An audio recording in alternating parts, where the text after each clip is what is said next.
नमस्कार. सर्व हिंदू बांधवांना, सर्व स्वामी भक्तांना आणि सर्व सज्जनांना गुढीपाडव्याच्या निमित्त हार्दिक हार्दिक शुभेच्छा. आज हिंदू नववर्षाचा पहिला दिवस. आजचा दिवस सर्व हिंदूसाठी अत्यंत आनंदाचा, हर्षाचा, उल्हासाचा असतो. या दिवशी केवळ नवीन वर्षाला सुरुवात होत नाही, लोक आपल्या नवीन जीवनालाही सुरुवात करतात. लोक आपले नवीन संकल्प घेऊन पुढे पाऊल टाकतात. आजच्या दिवशी केलेला कोणताही संकल्प निश्चित फळाला येतो. त्यामुळे आजच्या दिवशी अनेक निर्णय घेतले जातात. मग ते शेतीचे असो, कुटुंबाचे असो, किंवा आर्थिक असो, किंवा व्यवसायाच्या संदर्भातील असो, नोकरीच्या संदर्भातील असो. आणि आजच्या दिवशी एक विशेषता अशी आहे की आजच्या दिवशी तुम्ही जेवढे काय शुभ कर्म करता त्या प्रत्येक शुभ कर्माचं फळ तुम्हाला लाख पटीने भेटत असतं. मग ती कुठलंही पुण्यकर्म असो, तुम्ही नामस्मरण करा, जप करा, तुम्ही साधना करा, तुम्ही भक्ती करा, किंवा तुम्ही सेवा करा, प्रत्येक गोष्टीचं फळ तुम्हाला 10 पटीनं प्राप्त होते. त्यातल्या त्यात हिंदू संस्कृतीमध्ये, हिंदू धर्मामध्ये गौमातेच्या पूजनाचं विशेष महत्त्व आहे. कुठलीही तिथी असो, अगदी अमावस्या असो, पौर्णिमा असो, एकादशी असो, किंवा कुठलीही अगदी कोणतीही तिथी असू द्या, शुभ तिथी, त्या दिवशी गौमातेचं पूजन अवश्य करा.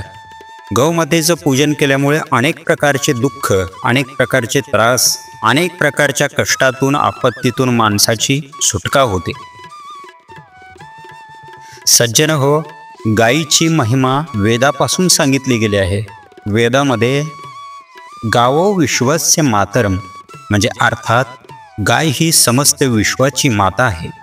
त्यामुळे गौसेवेचा कलियुगामध्ये खूप मोठा महिमा सांगितला गेला आहे. सज्जन हो, गौमातेची सेवा साक्षात भगवान श्रीकृष्ण ज्यावेळेस पृथ्वीवरती अवतार घेऊन आले होते, त्यावेळेस त्यांनी स्वतः गौमातेची अखंड सेवा केली. सज्जन हो, इतकेच नाही, भगवान दत्तात्रेय, स्वामी समर्थ महाराज, भगवान शंकर गाय आणि गौवंशावरती खूप प्रेम करायचे.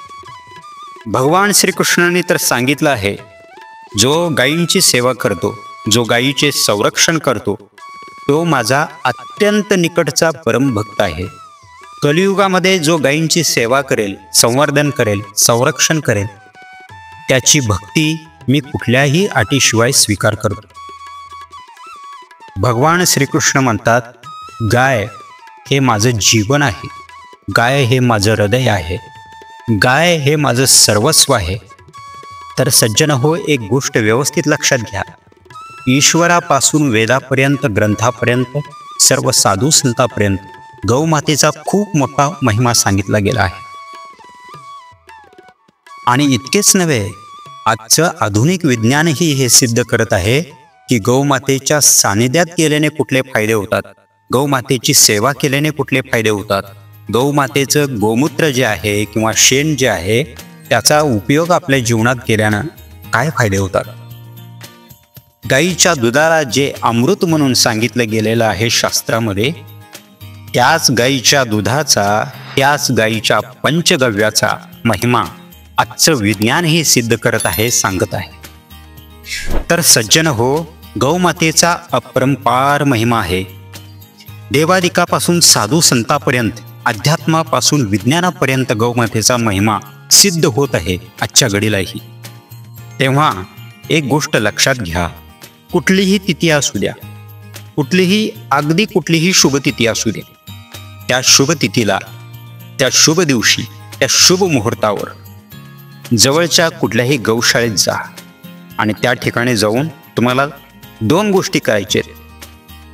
पहिली गोष्ट गौमातेची पूजा करायची आहे, आणि दुसरी गोष्ट गौशाळेला जायच्या अगोदर सोबत हरभऱ्याची डाळ, ज्याला चना डाळ आपण म्हणतो, आणि सोबत गुळ, ह्या 2 वस्तू आपल्याला गौशाळेत घेऊन जायच्या आहेत. गाईची ज्यावेळेस तुम्ही गौशाळेमध्ये पूजा करता, पूजा झाल्यानंतर तुम्हाला त्या डाळीमध्ये गुळ फोडून त्याचे छोटे छोटे तुकडे करून मिक्स करायचे आहे, आणि ते डाळ आणि गूळ गौमातेला, गौवंश जे काही असेल तिथं, त्या सर्वांना हे गूळ आणि हे डाळ खाऊ घालायचं आहे.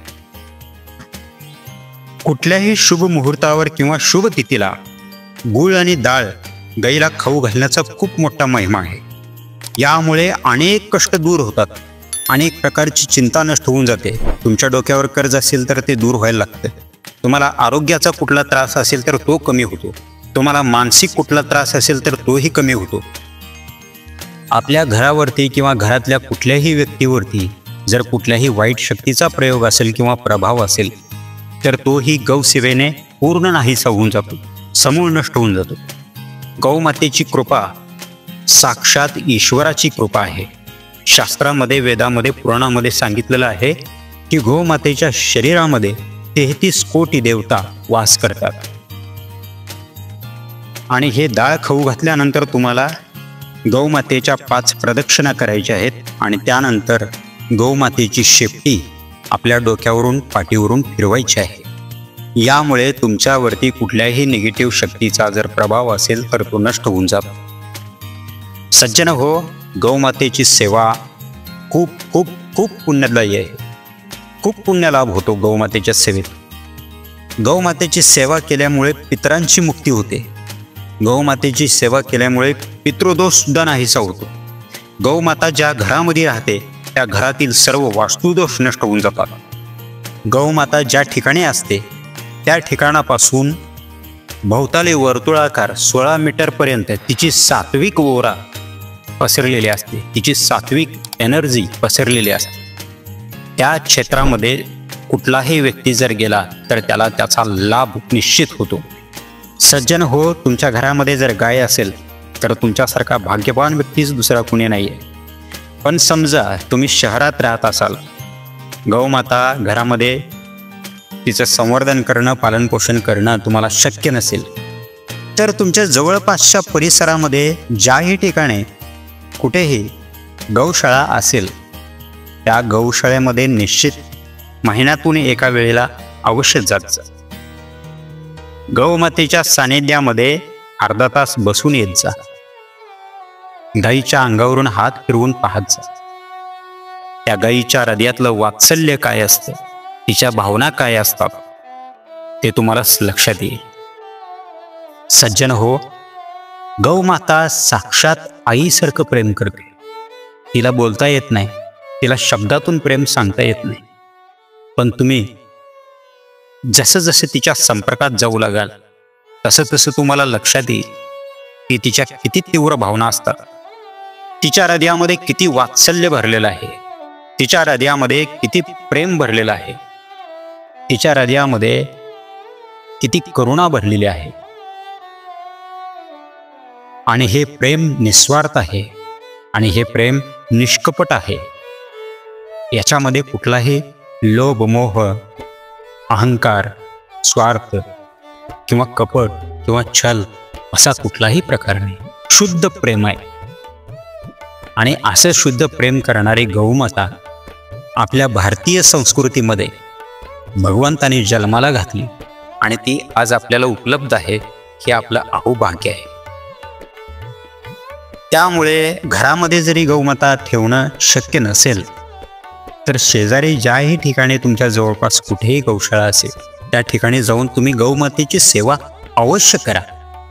गौमातेची सेवा करून पहा, तुम्हाला किती आनंद भेटतो, तुम्हाला किती प्रसन्नता भेटते.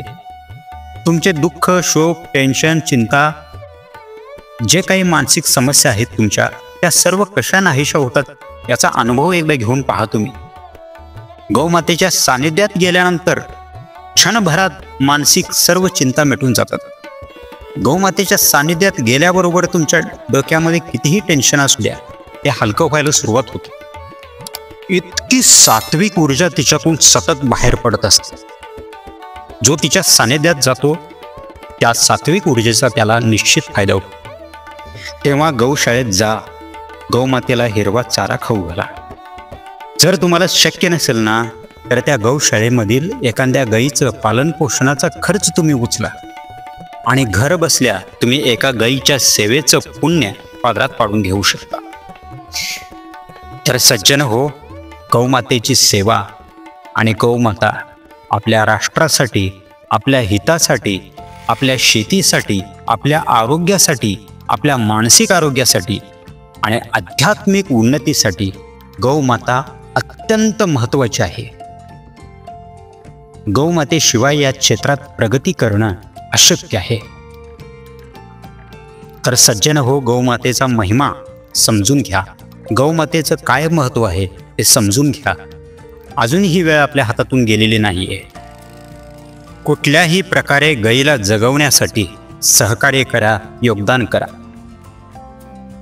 गौमाता जगली तर आपल्या येणाऱ्या लाखो पिढ्या सुखानं, समृद्धीनं, आनंदानं जगू शकतील. या पाडव्याच्या पावन पुण्यमयी मुहूर्तावर मी तुम्हाला एकच गोष्ट सांगू इच्छितो. तुम्ही स्वामी भक्त असाल, दत्त महाराजांचे भक्त असाल, भगवान शंकराचे भक्त असाल, आदिमायेचे भक्त असाल, तुम्ही कुठल्याही ईश्वराची जर पूजा करत असाल तर आध्यात्मिक उन्नतीसाठी एक संकल्प अवश्य करा. मी जोपर्यंत जिवंत आहे तोपर्यंत गाईला अन्नासाठी उपासमार होऊन मरू देणार नाही. भगवंत तुमच्यावर निश्चित प्रसन्न होतील. श्री स्वामी समर्थ.